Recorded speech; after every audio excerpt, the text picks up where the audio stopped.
Good evening. My name is Beverly Constant, and we are here to inform you about COVID-19. We're going to have opening prayer. So let's pray. Dear Father God, we ask that you will be with us with this commencement of we trying to talk about COVID-19.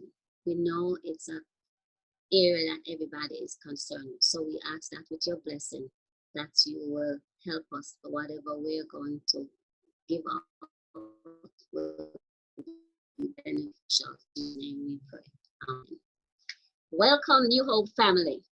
It has been 32 days and 744 hours since we have not seen each other. So we're missing our church family. So today, in collaboration with Family Life and Health and Temperance, we would like to discuss various aspects of COVID-19 and the effect it has had on our family. We'll be giving you information on several topics. During our presentation, you'll be provided with different resources to which you can access help on. Also, telephone numbers will be provided where you can text your question on any information you would like. So at this point, we are going to turn the program over to Dr. Anderson, who is going to give you an overview on COVID-19. Good evening, everyone. Probably like me, many of you over the past 2 months this has been the longest 2 months of your life.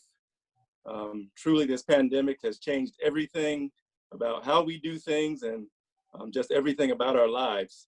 So I just wanted to start off the program by giving an overview, some basics about COVID-19 and a little statistics. Then after that, Dr. Plummer will come on. So COVID-19, you've heard it many, many times. So what does that mean? COVID-19, basically the term comes from coronavirus disease. So the CO in COVID comes from corona, the VI in COVID comes from virus, and the D stands for disease, and the 19 is the year in which it was discovered. We in the medical community know COVID-19 more specifically as SARS-CoV-2, because it's the second virus in the class, SARS being severe acute respiratory syndrome. The original SARS started pandemic in the 21st century with SARS back in 2002, 2003. But COVID-19 by far has overtaken it as far as how many people is infected and how many deaths it has had.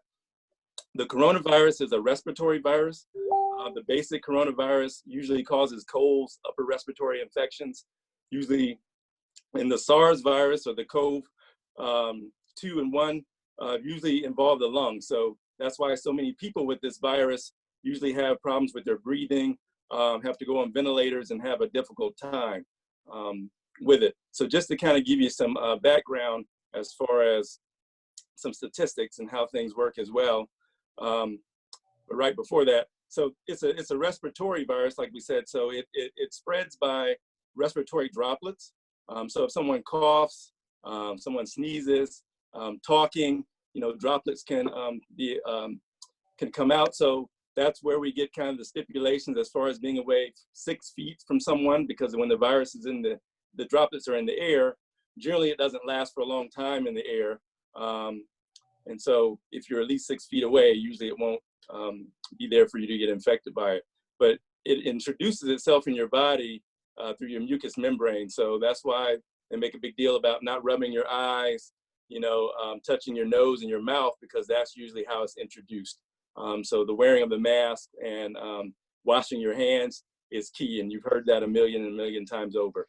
So as far as the statistics, and the numbers change all the time, but as far as earlier today, when I looked at the numbers, as far as worldwide infections of COVID-19, there are over 4 million cases with 278,000 deaths. So that's a death rate or mortality rate of about 7%.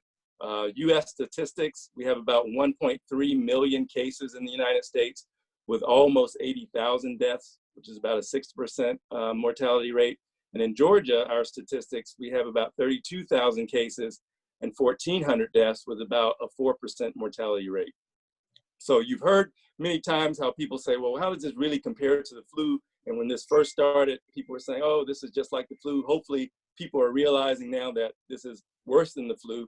But just to kind of give you a background for this past flu season, over the 6 months of the flu season from October up until April, there were about anywhere from 40 to 56 million flu cases. About 400 to 700,000 of those people were hospitalized. So that's about a 1% hospitalization rate, with about 24 to 60,000 deaths. So the mortality rate for the flu this past year was about 0.1%, which is usually the average statistics for it. So, and with the numbers we're seeing, obviously with COVID-19, is more of a mortality anywhere between 3 to 7, and in some places, even more percentage than that. So the other thing you may say, well, it's probably maybe less than that, and because we don't really have enough testing going around, and that's true. It's thought that probably we've only really known about 1/10 of the cases, some instances maybe 1/12 of the cases. So if we take that into consideration and say, okay, let's just say we only know 1/10 of the cases, then instead of 6%, it'd be 0.6% mortality rate, but that's still 6 times more lethal than your average flu during the year. So that's something to remember. But the other thing for us of why this is really so important is it has tremendously affected people who look like us in the African-American community, as you heard so many times. So even though we only make up about 13% of the US population, we have about 30% of the cases, or 1/3 of the cases, and about 1/3 of the deaths in the United States. How that relates to Georgia: in Georgia, African-Americans, we make up about 30% of the population, and yet we're about 60% of the deaths. So it's really taken a toll on the African-American community for many reasons, you know, not only as far as the inequalities and disparities as far as healthcare is concerned, but it's something that we really need to be careful for ourselves, be careful and look out for our family members, our friends, and those around us. And I just want to finish up with saying that, you know, this isn't something that's gonna just be with us for a few months. If we learn anything from the 1918 flu pandemic, that lasted anywhere from 12 to 18 months. And during that time period, it infected over 500 million people, and it's thought to have killed probably up to 50 million people during that time frame. So we just have to remind ourselves and our friends that during this time, unfortunately, more people are going to get sick and more people are going to die. The reason why we were so strict about shutting things down is, you've heard the phrase so many times about flattening the curve. All flattening the curve means is so that we don't overwhelm our hospitals with so many people being infected at the same time, so that we have to make a decision who's going to live and who's going to die because we don't have the resources. So this is going to go on for a little while. Maybe not as many cases in a day as we've been having, but let's be smart about this and realize that we're in this for the long haul. But I hope for those of us who are Christians, if not anything else, that this has fortified our relationship with God and has caused us to be more diligent about our relationship. Thanks.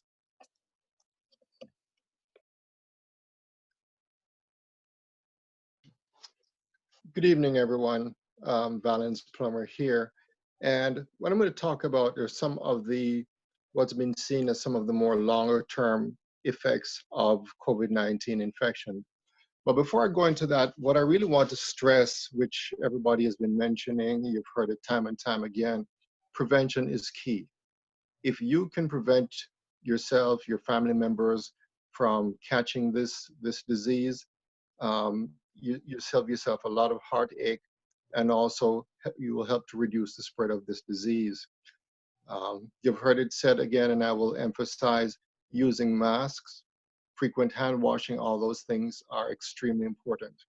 But let's just talk about what would happen, or what potentially happens to some people who contract COVID-19 and who actually recover from it. There are certain things that have been seen and so far, and you know, I must put this caveat in that COVID-19 has not been around for a very long period of time for us to truly see what the 1-year or 2-year effects are going to be. But some of what we see is some people end up with chronic respiratory problems. Some individuals have been seen to have asthma-like illnesses with chronic wheezing. Some people end up having severe lung damage, and these are people who are more seriously injured. And there's one nurse in particular who I heard about who cannot return to work because she developed what's called pulmonary fibrosis, which is a thickening of the tissue, of the lung tissue. Some people end up having chronic kidney disease. Now, having chronic kidney disease does not mean that you're on dialysis, but it means that your kidney function is somewhat decreased from where it was originally. And so that is something that has been seen to happen. Heart disease is a well-known problem with COVID-19 patients, especially those who are more severely ill.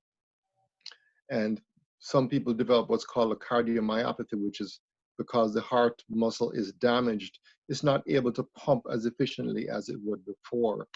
And then some people end up having what's called congestive heart failure because of this cardiomyopathy. There have been a few neurological things that have been seen with people with COVID-19 infections. One of the most common ones, and you've probably heard about it, is that of a loss of smell and taste. Now, maybe about 2 or 3 months ago, and this is before we knew as much as we did about COVID-19, I had a few patients who presented saying, you know, doc, my food just don't taste right. I can't smell. And they also mentioned having some respiratory illness. Of course, testing has been very limited, and so these people were not tested at the time. The symptoms were relatively mild anyway. But now we know that, yes, loss of smell, loss of taste, that is something that can happen with COVID-19. And I'm happy to say that I've spoken with a few of those patients over the last couple of weeks, and they have regained sense of smell and sense of taste. But we don't know if there are long-term effects.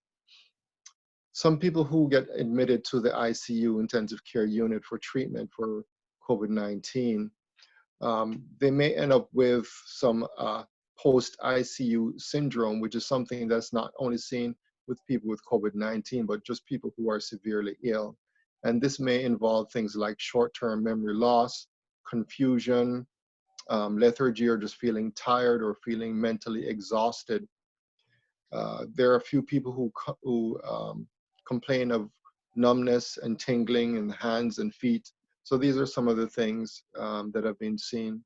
And of course, as some of you may or may not have heard, having a serious COVID-19 infection is also strongly correlated with developing strokes in people who do not necessarily or typically have the risk factors for strokes. Something that has been seen in some of the patients in China and noted here in the US are abnormal liver function tests. Again, not suggesting that these people have liver failure and need to have a transplant or anything like that, but just persistent elevated or high liver function tests. Psychological disorders have actually been seen. Some people end up having anxiety. Some people have some depressive type symptoms, and even PTSD, post-traumatic stress disorder type symptoms. So again, these are some of the long-term things which potentially can happen with COVID-19. I want to talk about just 2 case presentations, just to emphasize a couple of points. Both of these people I have seen in the last 3 weeks, and both happen to be African-American females in their 50s. The first one, actually both of them work from home, but the first one, she was working from home because she had that flexibility in her job, and she had developed some gradual symptoms, upper respiratory type symptoms, coughing, mild fever, but she progressively started having worsening shortness of breath. She presented to emergency room, and she was speaking with a physician there, and apparently based on what she said, the doctor really didn't seem like he thought she was sick enough to be admitted, and was trying to convince her, even though she had demonstrated pneumonia on x-ray, that she could be treated at home. Now, one thing that she says is that she had to be pacing back and forth in the emergency room because she was so uncomfortable with her breathing. And then she kind of had to put her foot down and say, no, I need to be evaluated. And when they finally evaluated and had her on the floor, her oxygen saturation somewhat dropped, and so she had to be placed on supplemental oxygen. Eventually, they were able to wean her off, and she was discharged home about 3 to 4 days after with improving symptoms. The second person that I want to tell you about was also working from home. She did as much as possible trying to stay at home, not go out unless absolutely necessary, but she began having some fevers. The symptoms persisted for approximately 2 weeks. Fevers, she would be taking Tylenol pretty regularly just to help control the fever, but she developed more progressive shortness of breath. She actually went ahead and had a COVID-19 test done, which was negative. She also reports having a couple of episodes of diarrhea. And so she came to see me needing a work excuse. And while I saw her there, you know, she was breathing a little bit faster than normal. And at times she would actually purse her lips to breathe out. And, you know, just showed that everything was just not right in terms of her respiratory status. The moral for the first story with this lady who went to the emergency room is, you know, if you do contract COVID-19 and you go to the emergency room and you are in respiratory distress, you may have to put your foot down in terms of making sure that somebody listens to you and takes care of you.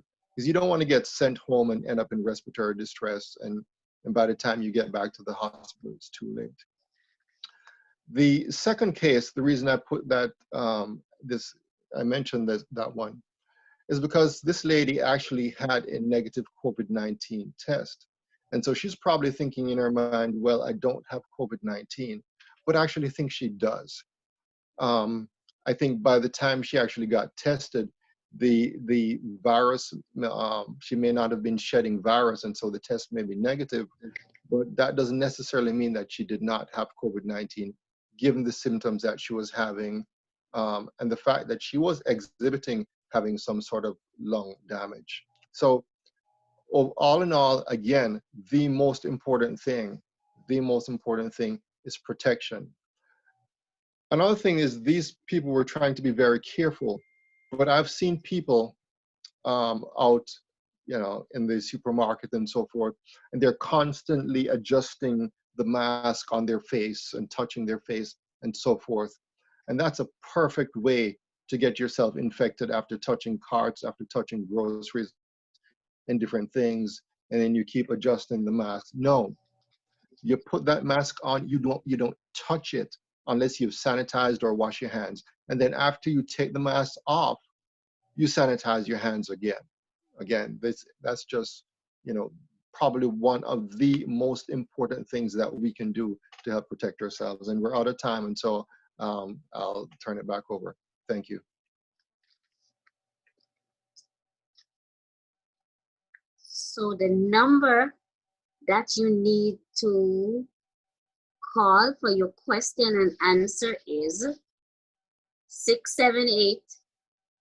678-557-3106.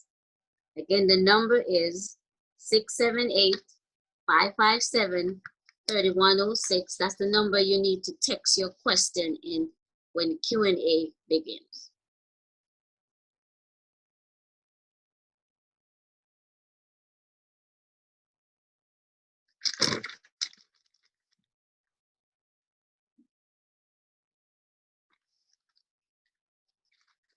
Mr. Lennox Ames, you will have Mr. Lennox Ames coming on now.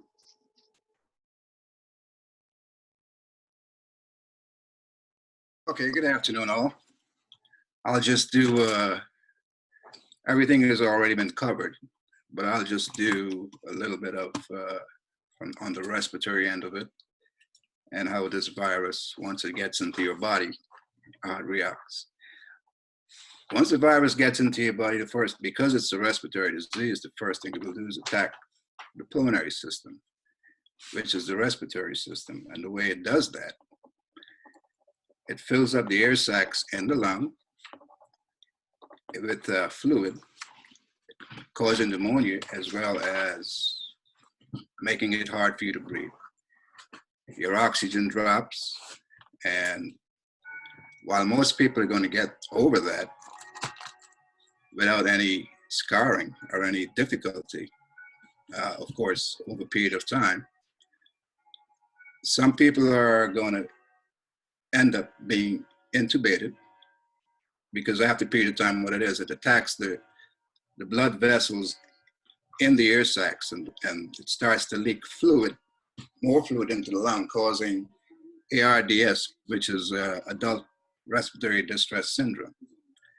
That requires intubation and being placed in a ventilator. Some of the symptoms before you get to that, like Dr. Plummer has, stated, you'll get a dry cough, that's part of it, and shortness of breath. And most people, what we found initially, since we're now learning about this disease, what we found in ARDS, we were ventilating folks on ventilators. Because of the fibrosis of the lung that the disease can cause, it requires what's called high peak, which requires a lot of positive pressure. And that causes more damage to the lungs, fibrosis, pulmonary fibrosis, and high oxygen, that's over-oxygenation, which will, once you give a patient 100% oxygen for lengthy periods of time, the lungs become more fibrotic. So it's a vicious syndrome. But what we've discovered is that if we, by using modes like CPAP and, teaching people how to breathe and control their breathing, we found that we've got more results. A lot of people died on mechanical ventilation because of the same reason. We were ventilating people who probably didn't need to be ventilated, but we didn't know that as well, because if you can't breathe and you're in ARDS, the mode of therapy is intubation and ventilation. But we've discovered that causes a lot more problems. So right now, studies have been done that before we go into intubation, we do different modalities, and we seem to be getting more success with that. Although most people will get over the disease before we get to that point. Once you incur mechanical ventilation, there are a lot of things that can go wrong. You can end up with, long-term illnesses, such as, lung diseases, such as scarring of the lung. And even though you might get over COVID, it'll take a while before you actually, those symptoms go away. You can still have shortness of breath for lengthy periods of time. So, the mode of ventilation has changed, and I think we're going to see less people, being ventilated on ventilators. It'll be like a last resort type of treatment for it. Some of the side effects of long-term ventilation is you can, sepsis, which is, life-threatening. So right now we're trying not to ventilate patients for any length of time. If you required ventilation, as a last resort, we would have to do that. But we've sort of backing off of that right now, and we find that there's a lot more success. And I think that's my 3 minutes. I think someone had a question about masks, I think. I don't know if we'll address that now or later. Should address it now? Later. Okay, very good. Okay.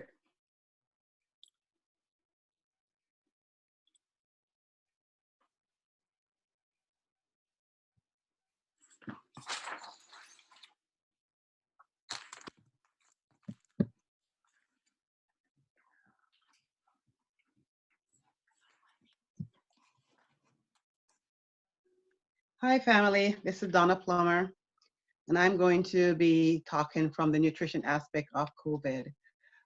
It's interesting because there's a nursing home that I work at 1 day a week, and I'm seeing old folks. Remember, the thing was, it's the elderly that were dying. I've seen 94-year-old who have contracted COVID with almost no symptoms. Yes, they did get a little sick, and they completely recovered. And you kind of wonder what's the difference between why some people are recovering and some are not. And a part of it may be their nutrition status, you know, how well they were eating, how well nourished they were prior to exposure. With every disease in general, if you are better nourished, you're less likely to contract the disease and you're more likely to recover from the disease once you get it. So vitamin A is really good because it helps to protect the lining of your lungs, the lining of your intestine. And that is really how the disease gets in. The lining of your mucous membrane, your eyes. So everywhere that there's a lining, part of the function of vitamin A is to protect and maintain the integrity of that lining. Um, Vitamin D helps with your immune system. Zinc. It's funny that there's all this conversation about people losing their sense of taste and sense of smell. I'm not sure if it's a zinc deficiency. We have no data to say that. However, one of the symptoms of zinc deficiency is loss of sense of taste. And I think it's an interesting coincidence. So then the other one is vitamin C. Now, I'm not saying that you should go out and get vitamin A, D, zinc, or C. I'm saying that you should eat a well-balanced diet. Every study that we have looked at says when you eat the diet that contains these nutrients, you actually do a lot better than taking supplements because there's more nutrients in the food beside those specific vitamins and minerals that work in concert. So by themselves, they may not work as well. It works a lot better if you consume them. Vitamin A, beta carotene, all the dark green leafy vegetables, everything that's orange, carrots, pumpkins, so on. Vitamin D, all the fish oils, cheese, eggs, mushroom, just going out in the sun. That is a great way to get vitamin D. All the studies show that majority of the population, more than 50% of the population currently, are vitamin D deficient. You are in quarantine, doesn't mean you have to lock yourself in the house. Go in the yard, open the window, sit by the window, get your vitamin D, okay? Zinc is found in chickpeas, wheat germ, garlic, certain types of mushroom, oatmeal, lentils, tofu, and chicken. And vitamin C, that's all your fruits and vegetables. So these are not items that are hard to get. The data tells us that in America,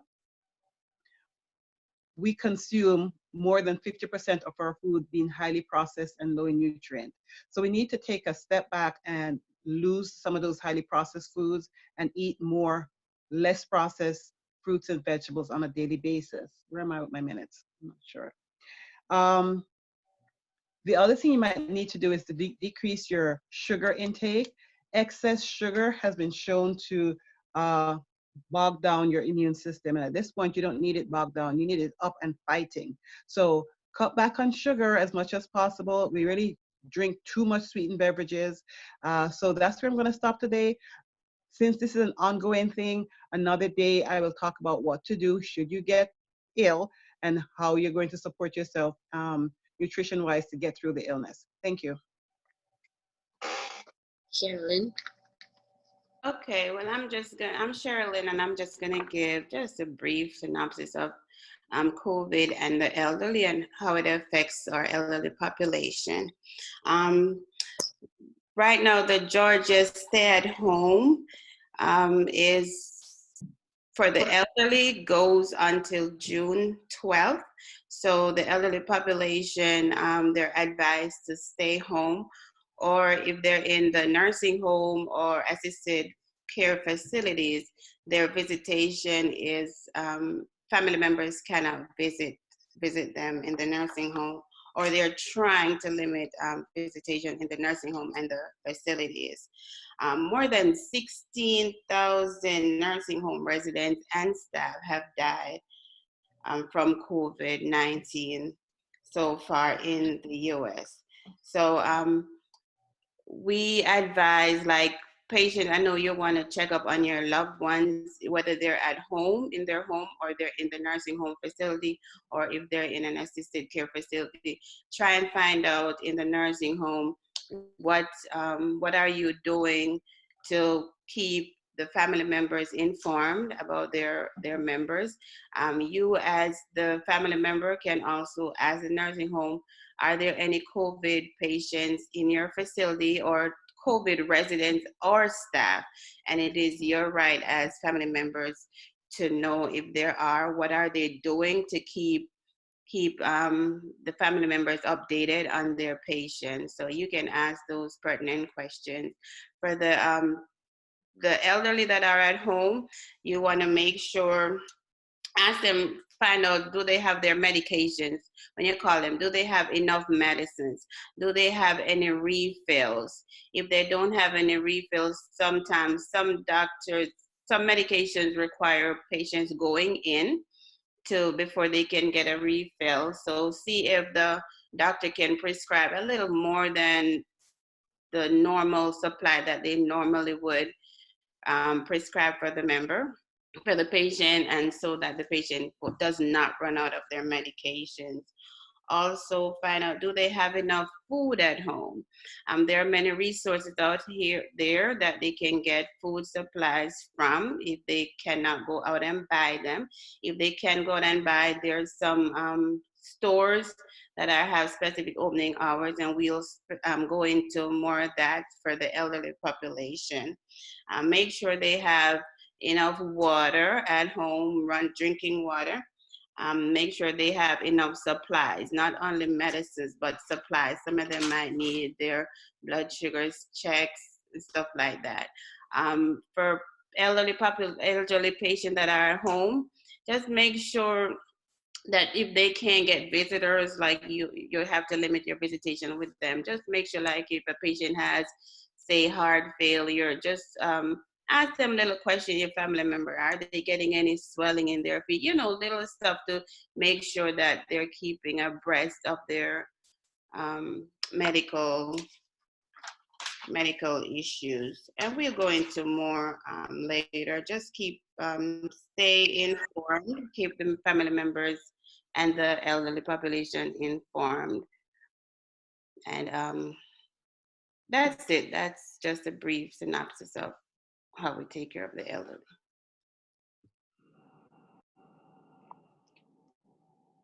Sister Michelle Ames.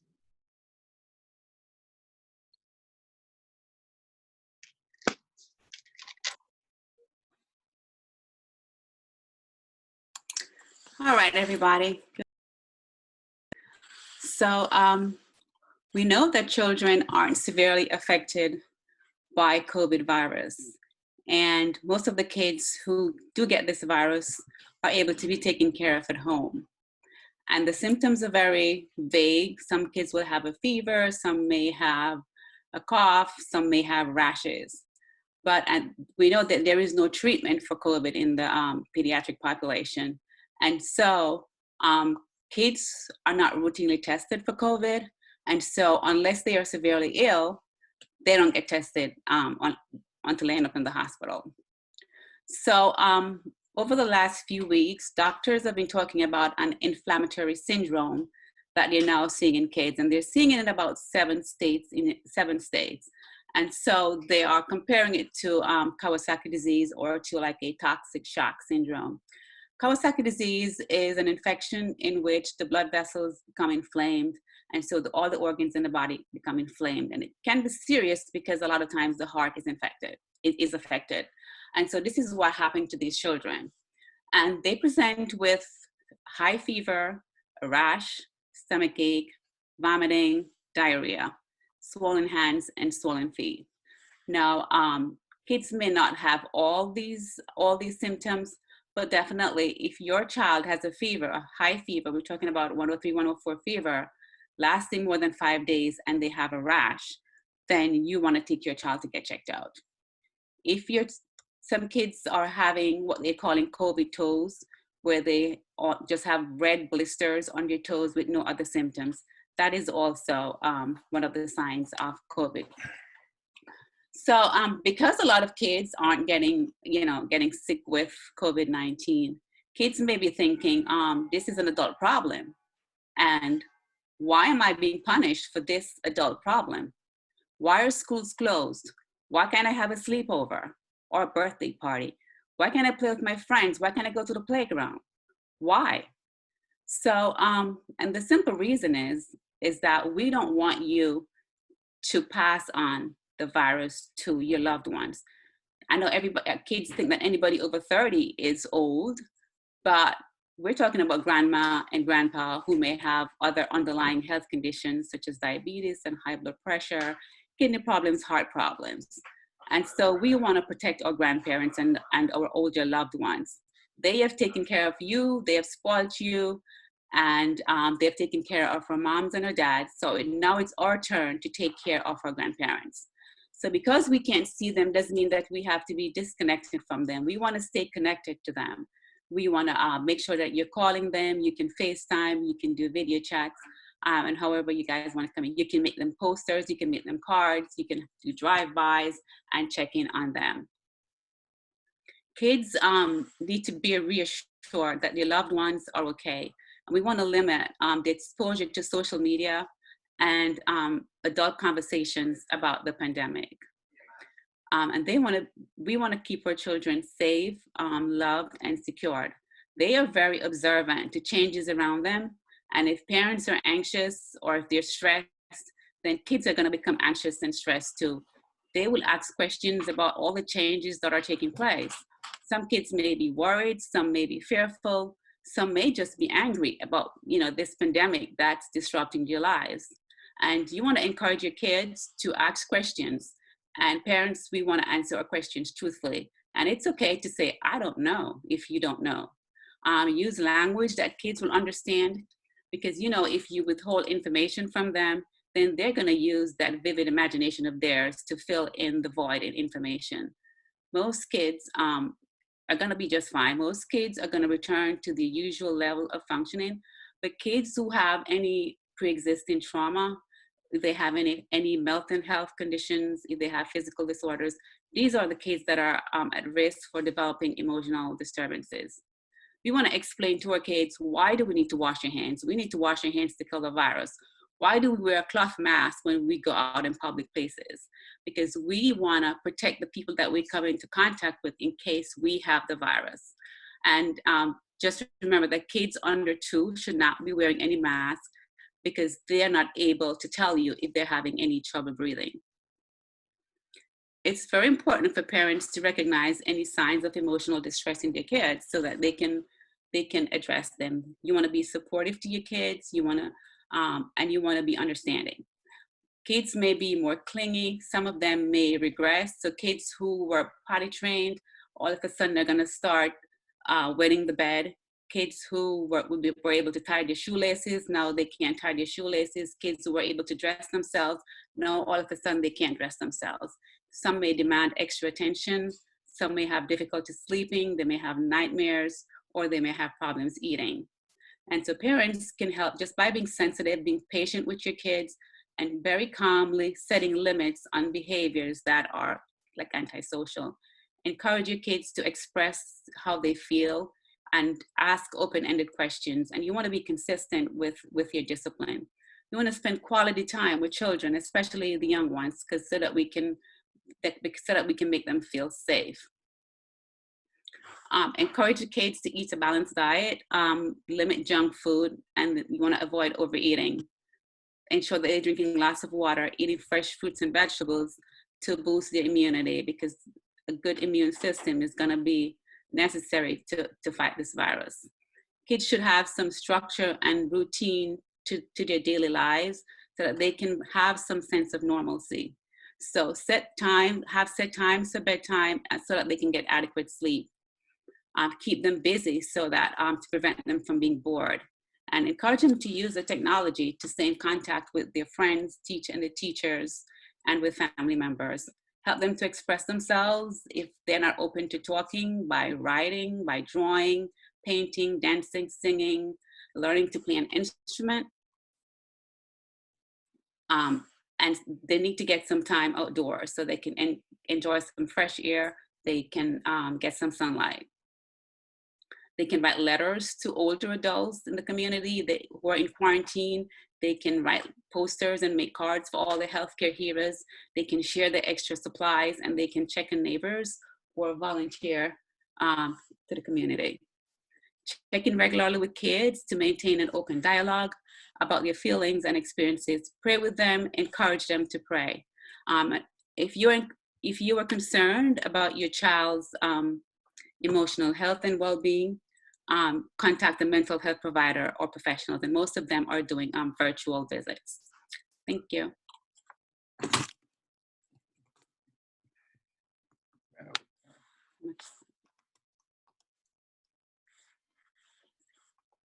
Our next speaker will be Valence Plummer Jr. All right, I'm Valence Plummer II. I'm also going on about adolescence. I got some information here. Pretty much says, this is just from New York, just because it was the epicenter of ground zero for our coronavirus. It says that from ages 0 to 17-year-olds, and this is as of last month, April 14th, there was only 0.4% share of deaths, which means that they're not really getting the virus, like that was previously said. And all of those who did suffer fatality from the virus, all of them had underlying illnesses, including diabetes, lung disease, cancer, immune deficiency, heart disease, hypertension, asthma, kidney disease, and GI or liver disease.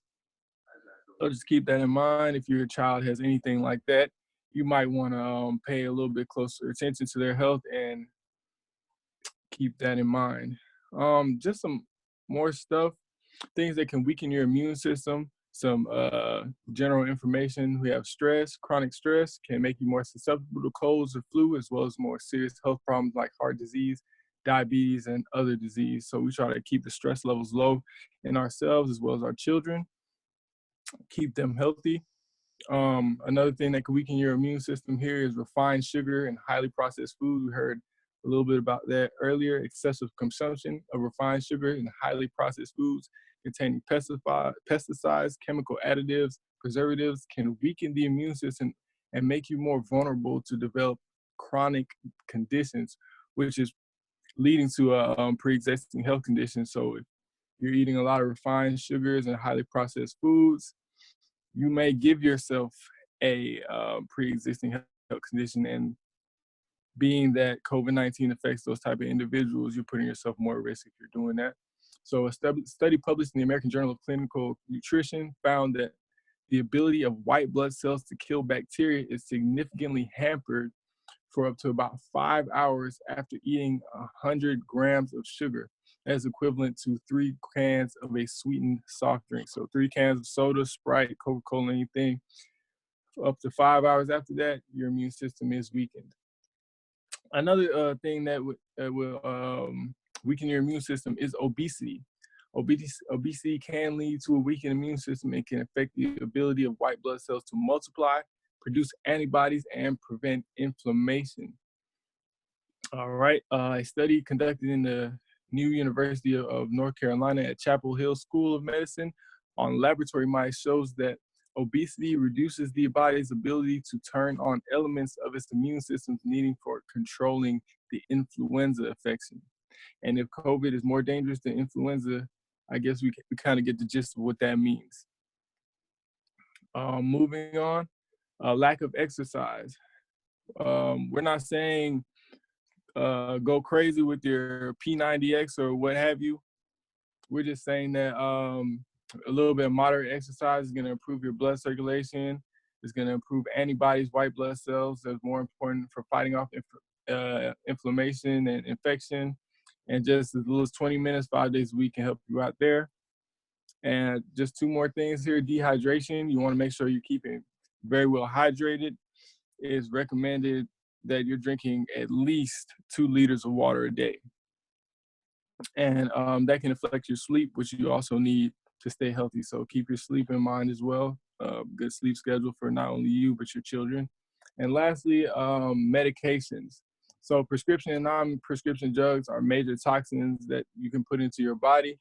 I'm not saying do not take prescription medications if you have them prescribed, or take anti-fever medications if you are having a fever, but we're just saying do not go over the recommended dose just because you may think you have a fever or something like that. Stick with your recommended dosages. And if you have any other questions, you need to contact a healthcare professional or your primary care doctor if you have any of those questions. Research has found that certain people taking antibiotics have reduced the level of cytokines, and those are the hormone messengers of the immune system. So you are more likely to develop a resistant bacteria or become sick in the future if your immune system is repressed. Thank you so much.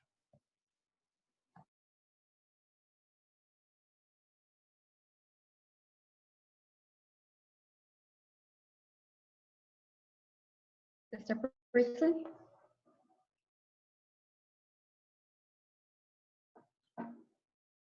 I'll go ahead.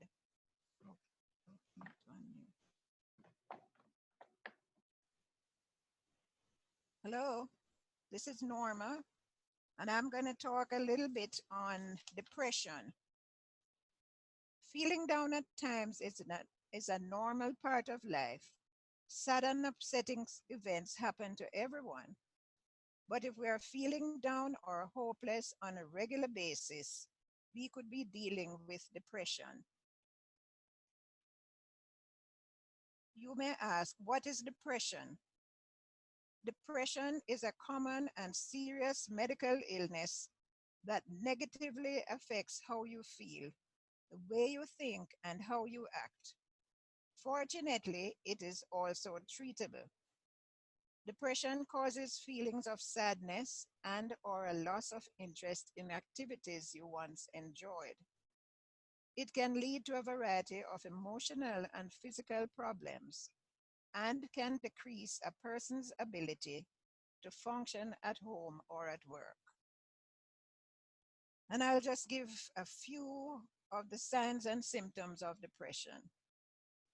Feeling sad or having a depressed mood, loss of interest or pleasure in activities once enjoyed, changes in appetite, weight loss or weight gain unrelated to dieting, trouble sleeping or sleeping too much, loss of energy or increased fatigue, increase in purposeless physical activity. For example, hand wringing or pacing.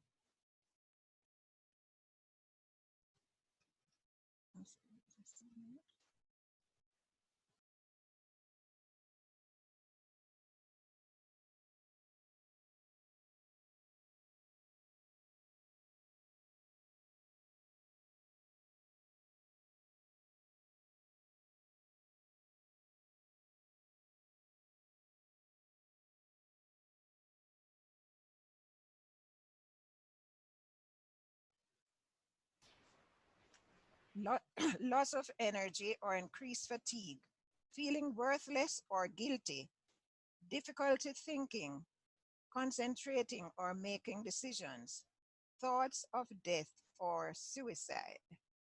And we know that some people are already depressed and this situation makes it worse.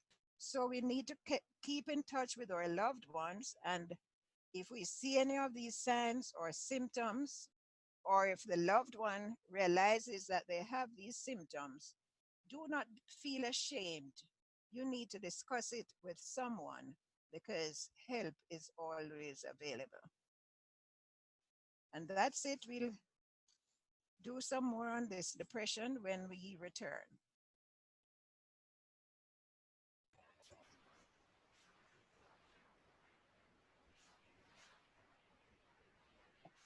Sister Morgan will do a brief overview on domestic abuse. All right, good evening, everyone. I will just do a brief review of the impact of COVID on domestic violence, otherwise known as domestic abuse. So as we understand, domestic abuse or violence is any incident or threatening behavior or violence or abuse between adults who have been intimate partners or are family members, regardless of sexuality. But simply put, it's just a pattern of abusive behavior to maintain power or control over another person. It also can involve married partners, dating partners, children, or just relatives within a family. Now, as with anything else, this can happen to anyone at any age. Typically, studies show that it occurs anywhere from 16 to 24 years old, and it can even progress later on in life. This is regardless of any factors or other status of the people involved. Statistics says that it predominantly affects women, averaging about 85% of the victims being women. Needless to say, about 15% of them are men, and even some study says at least 1 in 4 men sometimes encounter domestic violence. Domestic violence takes the form of physical, social, sexual, economic, spiritual, and mental or emotional abuse. You'll see forms taking the form of intimidation, manipulation, isolation, fear-mongering, terrorizing the person, coercion, requiring them to do things they never normally want to do, threats, blaming them, and most obviously and most detectably, physical injury. Now, COVID-19 has, per many notable news outlets and sources, says that COVID-19 has created additional stress in home dynamics and has been cited as a big contributor to a rise in domestic violence. And according to these sources, the NIH has said in one of its articles, dated just this past April, says China increased tripling of its counts of domestic violence incidences. France has seen like a 30% increase, and Brazil has seen as much as 40 to 50% increase. Now, those are remarkable numbers. Now, this is typically cited as being related to families with abusers are locked in together with the stay-at-home orders, and thus creating an escalation in the incidences. It is underreported due to the fact that victims cannot call for help in the current situation. Now, in my research, I saw that some entities should know that they're not alone and the abuse is never, ever okay. They should let other other trusted family members know what is going on so help can be obtained. The church, family, and leadership at large are here to help in any way possible. Now, there are also community and national helplines that are specifically designed to help victims navigate and escape harmful relationships. Such helplines and resources include domesticshelters.org, where there's a large amount of articles on how to tell if you're experiencing abuse, determine if you're in danger, or help you make safety plans, etc. Also, there are also a lot of local hotlines per state and communities. There's a national hotline, which I can give you this number, but we'll put it on a flashcard later on so you can see that. It's 800-799-7233. You also have a youth hotline. Youth are not immune to any of these things, by the way. And their number is 866-331-9474. All these lines are free to call to access a professional advisor to help you in this situation. Also of note that this town hall session that we're doing here with Family Life and Health and Temperance is a resource for you where you can also send your questions and their concerns, where we'll try to address them appropriately or direct you to the appropriate resource. So that's all for me from now, and we'll see you next time. God bless. Thank you, Sister Morgan. As you can see, we have covered a lot of topics, and we hope to keep coming back to you in the near future so that we can expound on these areas. We will just take a couple quick questions. I do have a number of questions that have come in, and one of them is a question about safe distancing and also masks. So let me begin with the mask. People want to know, what is the best mask for the general population, and is it harmful for us to be wearing them continuously and breathing in our own CO2s, our own CO2? If I can get somebody to chime in and answer that.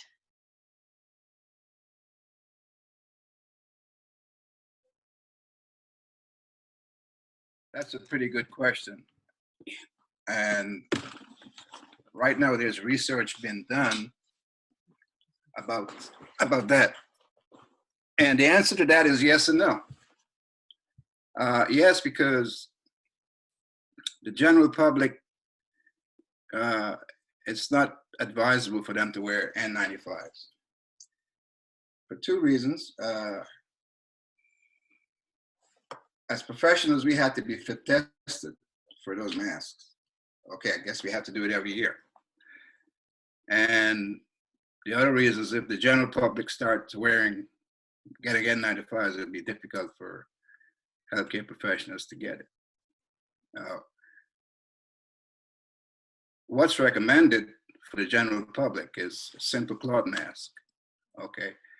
However, the cloth mask does not stop droplets from getting to you. The only mask that does that is the N95. However, if you do proper distancing, it is not necessary for the general public to wear an N95. I think the FDA recommends a simple cloth mask, for the general public. As far as hypercapnia, you would have to wear, and I'm speaking from a professional standpoint, unless you have some sort of a severe lung disease, you would have to wear that mask for a considerable amount of time before you start accumulating CO2 retention. So I'd say the answer to that is false. No, you don't, the general public doesn't have to wear it, and it shouldn't harm you. Hypercapnia should not harm you if you wear N95 for any length of time, because people keep taking the mask off and on anyway, and going to the store and back home is not enough for you to build up CO2 that's going to be detrimental to you. So that's what I would say, but they're still doing research on that. However, people who have lung diseases shouldn't wear the N95s. I've heard of, I have worn the N95, and it's very hard to keep it on for a long time, and that's one of the reasons why it's not recommended for the general public, because you really should be fit tested and to have it properly fitted. But we've heard of nurses who have had headaches and fatigue from wearing these N95 for a long period, and so there may be some think about to it about having these N95s on for a long time. So I would say unless you're properly fitted for N95, you really shouldn't be wearing one. Thank you, Reverend Sister Haynes. We have some really good questions here. Another one is the 6 feet suggested social distancing still necessary if you're wearing a mask? Dr. Forrester, maybe you can chime in on that one? Absolutely. You need to take as many precautions as necessary to protect yourself and your loved ones. And the N95 is not 100% foolproof. It protects you 95% of the time. So of course you want to take that extra precaution and maintain 6 feet from people around you. Thank you, Dr. Forrester. Another question we have, do we still need to be wiping our groceries when we bring them home? Anybody want to chime in on that one?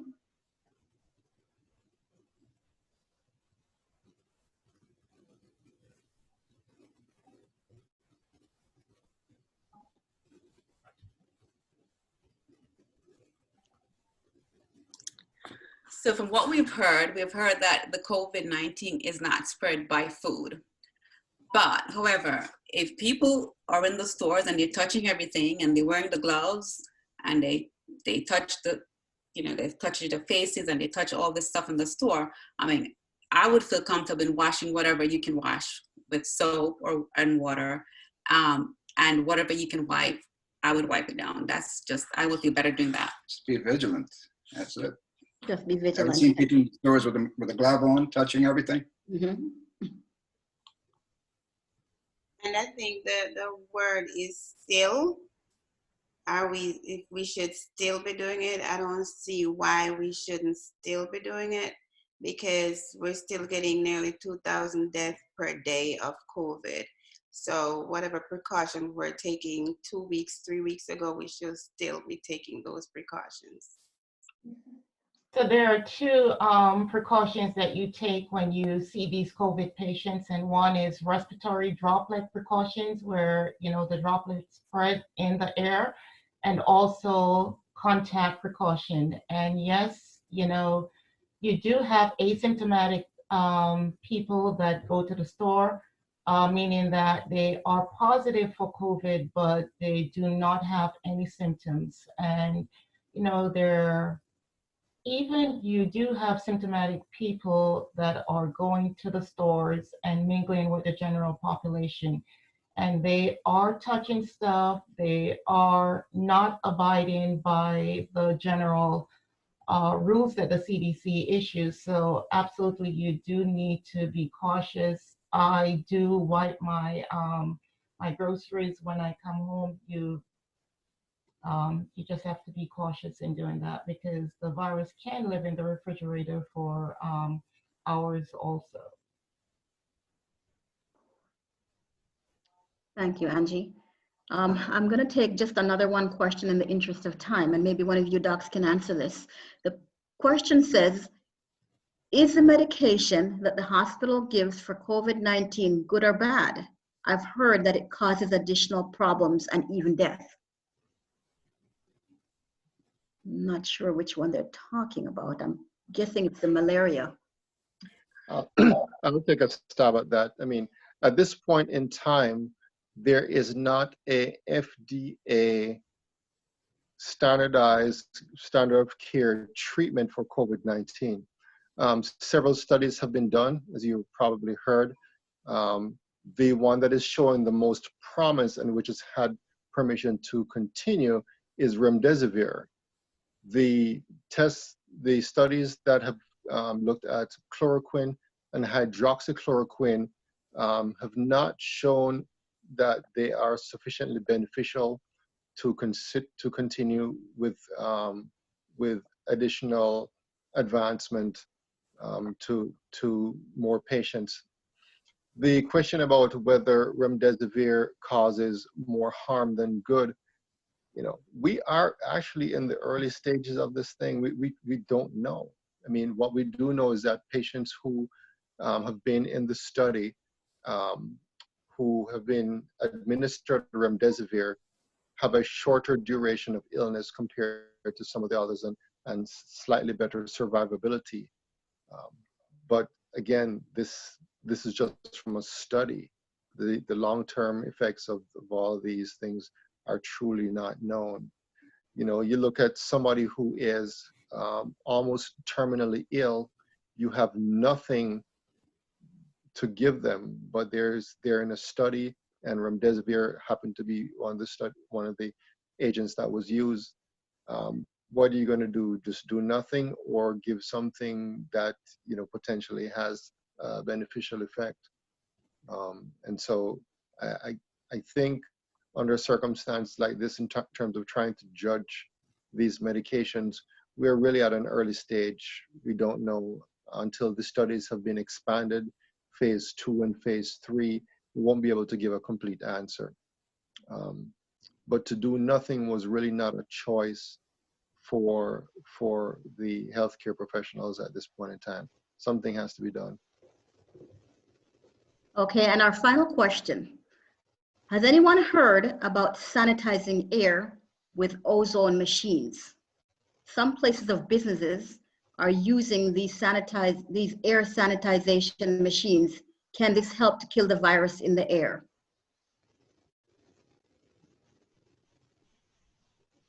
Has anybody heard of this?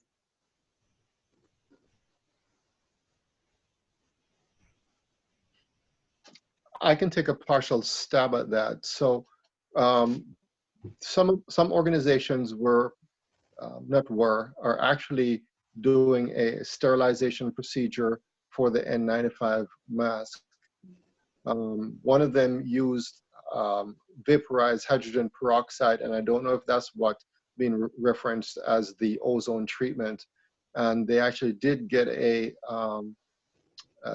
temporary approval to use that method, just in terms of conserving personal protective equipment.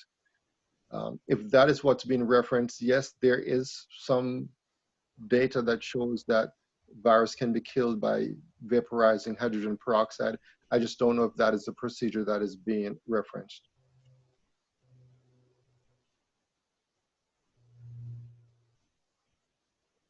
All right, thank you all. Thank you, church family, for tuning in. Unfortunately, our time has run out. As you can see, there's a plethora of information, and I'm sure we have a ton more questions. We plan to come back to you regularly and to update you and give you an opportunity to ask questions. At this time, Sister Priestley will close us out. Hello again, church family, and anyone else who is watching this forum. We are so thankful for our participants and our other church family who is watching this program, and thank you for your questions. I am going to pray, but before we pray, let us ponder on this text. It's found in Isaiah 43, verse 1. It says, "Do not fear, for I have redeemed you. I have summoned you by name. You are mine." So let us just remember, in the midst of all this pandemic and the confusion, that God is still aware and cares for us. Let us pray.